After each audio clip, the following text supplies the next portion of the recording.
চামড়া সংগ্রহের কার্যক্রম নিয়ে জানাতে এই মুহূর্তে সাভার থেকে যোগ দিচ্ছেন আমাদের সহকর্মী রুবেল আহমেদ। রুবেল, চামড়ার সাভারের যে ট্যানারি শিল্প রয়েছে সেখানে চামড়া কি পরিমাণে সংগ্রহ করা হয়েছে আর লক্ষ্যমাত্রা পূরণে কতটা সম্ভব হবে বলে মনে করা হচ্ছে?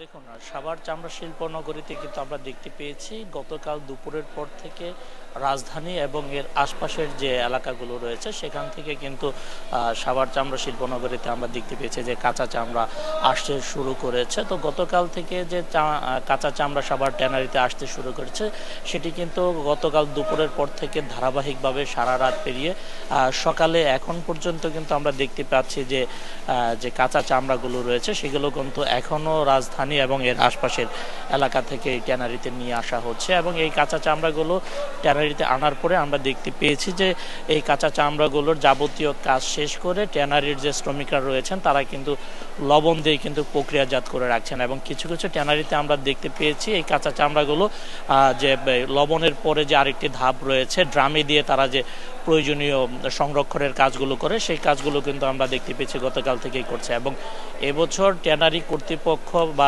ট্যানারি মালিকদের যে সংগঠন রয়েছে বিটিএ, সেই বিটিএর তথ্য মতে আমরা জানতে পেরেছি এবছর 1,05,00,000 পিস কাঁচা চামড়া তাদের চাহিদার একটি লক্ষ্যমাত্রা তারা নির্ধারণ করেছে। তবে সেটি কতটুকু পূরণ হবে সেটি এই মুহূর্তে আসলে বলা সম্ভব নয়, কারণ যেহেতু গতকাল দুপুরের পর থেকে কাঁচা চামড়া ঢুকতে শুরু করেছে এবং এই কাঁচা চামড়াগুলো যে শুধু ট্যানারিতে ঢুকছে তা নয়, দেশের বিভিন্ন অঞ্চলের কাঁচা চামড়াগুলো কিন্তু দেশের বিভিন্ন এলাকার যে আড়তগুলো রয়েছে সেখানে কিন্তু আড়তদাররা কিন্তু মৌসুমী ব্যবসায়ীদের কাছ থেকে কিনে রাখছেন। এবং আগামী 8 থেকে 10 দিন পর থেকে এই সাভার চামড়া শিল্পনগরের ট্যানারি মালিকরা তাদের প্রতিনিধির মাধ্যমে দেশের বিভিন্ন প্রান্তের যে আড়তগুলো রয়েছে সেখান থেকে কিন্তু তারা লবণজাত চামড়া কিন্তু তারা ক্রয় করে কিন্তু ট্যানারিতে নিয়ে আসবেন। এবং তারপরে কিন্তু তাদের যে লক্ষ্যমাত্রা রয়েছে 1,05,00,000 পিস সেটি আসলে পূরণ হয়েছে কিনা সেই বিষয়টি সম্পর্কে জানা যাবে। এবং গতকাল দুপুরের পর থেকে যেহেতু কাঁচা চামড়া সাভার চামড়া শিল্পনগরীতে ঢুকছে এবং সেটি এখন পর্যন্ত শেষ হয়নি, আজকের মধ্যে এই কাঁচা চামড়া ঢোকা শেষ হয়ে যাবে, কারণ এই কাঁচা চামড়া দীর্ঘ সময় রাখা সম্ভব হয় না, যার কারণে আজকের মধ্যে কাঁচা চামড়া ঢোকা শেষ করে দিবে। এবং তারপরে ট্যানারির মালিকদের যে সংগঠন রয়েছে তাদের কাছ থেকে আমরা আনুষ্ঠানিকভাবে হয়তো বা একটি তথ্য পাবো যে গতকাল এবং আজকে কত পিস কাঁচা চামড়া তারা এরই মধ্যে সংগ্রহ করতে পেরেছে।